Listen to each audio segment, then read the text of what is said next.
now for a real treat. Tiff Needell, I'm sure you're aware of his work, and a hard-as-nails bike racer with two Italian lovelies going faster than you thought possible. The Lamborghini Gallardo Superleggera. Allow me to translate. The Lamborghini Gallardo Superlight. This latest Gallardo is a result of my two favourite modifications. Less weight and more power. There are carbon fibre trinkets dotted around, from the wing mirrors to the diffusers. Even the door panels are carbon, with handles swapped for straps. The seats are each made from one piece of, you've guessed it, while the prettiest view in the world is now through plastic. Beneath it lies a 5-litre V10 producing 530 horsepower. Surely too much for a road car? Well, no, because it's not often you're going to use all of it in any case. And when you do, there's both four-wheel drive and ESP to stop you getting into trouble. You can have either a manual or an e-gear box that this one's got. To be honest, when you're just cruising along, it's simpler just to leave it in auto and let the changes be done for you, which they do if you use just a quarter of a throttle at about 4,000 RPM when they change gear without you hardly noticing it. It's all very smooth and civilised. The trouble is, when you're cruising along, your eyes tend to drop from the wonderful Alcantara and sporty carbon fibre down to discover the rather incongruous Audi centre console, which of course reminds you who owns Lamborghini nowadays. You suddenly realise that you're holding an RS4 steering wheel. It kind of spoils the feeling. So to get rid of the distractions, there's only one course: more revs, which can be achieved with the press of the sport button, which now does sporty automatic changes. But the trouble is, it changes gear when you don't expect it to, and sometimes it changes gear very violently. Not what you really want to hear when you're spending £151,000, which means this car costs 26 grand more than the standard Gallardo. And don't think there's a huge performance gain either. It's just 100 kilograms lighter, and the power increase is only 10 horsepower. So top speed remains at 196 miles an hour, and the 0 to 60 time improves by just 0.2 to 3.8 seconds. So, unless you're buying a Superleggera for bragging rights down the pub, we perhaps need to find a different arena for this car to really show its improvements. When we put the standard Gallardo up against a Ducati 999, it was one of our most exciting challenges ever, with the bike just coming out on top. Now it's time for a rematch between the new improved Lambo and an all-new Ducati. The 1098 is the most powerful production V-twin on sale, with 160 horsepower. It has a top speed of 180 miles an hour. It'll be ridden by Leon Haslam, currently battling for the British Superbike Championship. He has a reputation for being a bit of a daredevil on a bike and will need every ounce of skill to beat the car over 3 performance challenges.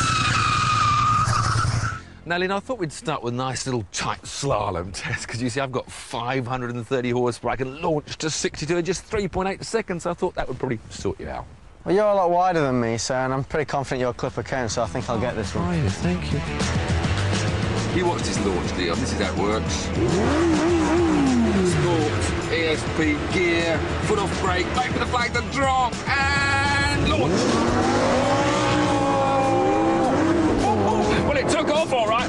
Says coons. Yeah, well, they're all right. 5 seconds penalty.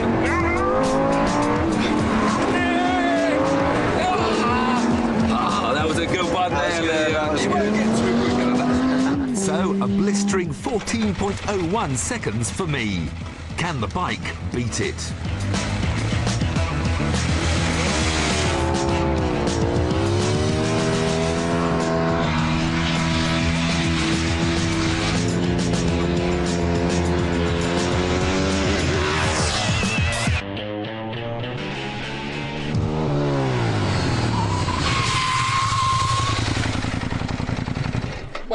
Well, You just beat me. Just beat me. I can't believe it. By nearly 3 seconds. But, Come on. I told you. How about stopping? Now, you can't stop very well. Only 2 wheels.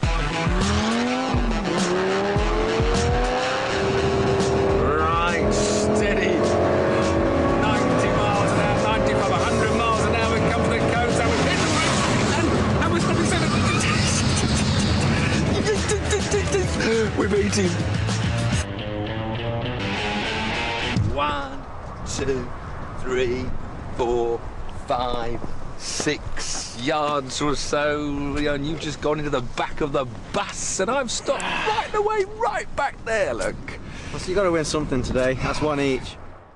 On then to the final test, a head-to-head race over 2 laps with a rolling start.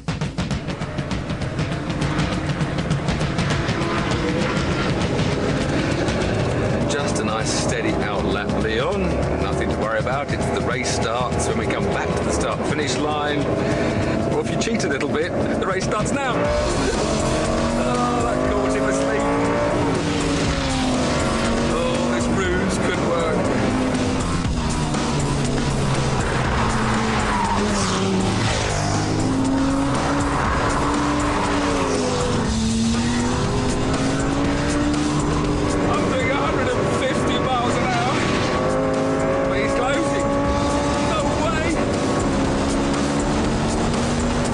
On the entry to the corner, the car's superior braking kept me in front.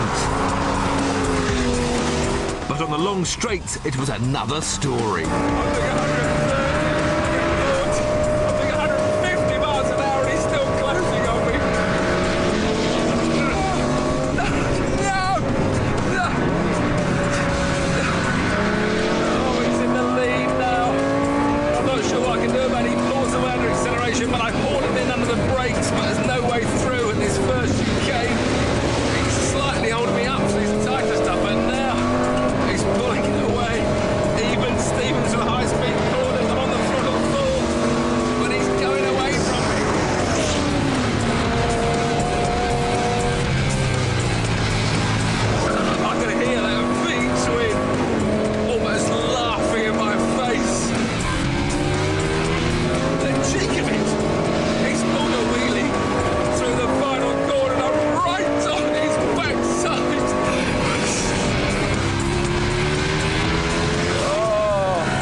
I've got to hand it to Leon there, pulling a wheelie in front of Tiff's nose, rubbing in the fact he was fastest. Yeah, he did look considerably quicker as well. I'm starting to think, Gallardo Superleggera, is it really worth it? Lots of money for not much more or less of a car. Yeah, but if you think about it, the Gallardo's, what, 3 or 4 years old now? Due a new one next year, which means that there's a newer, faster special edition. You know, stop it, Lamborghini, stop it.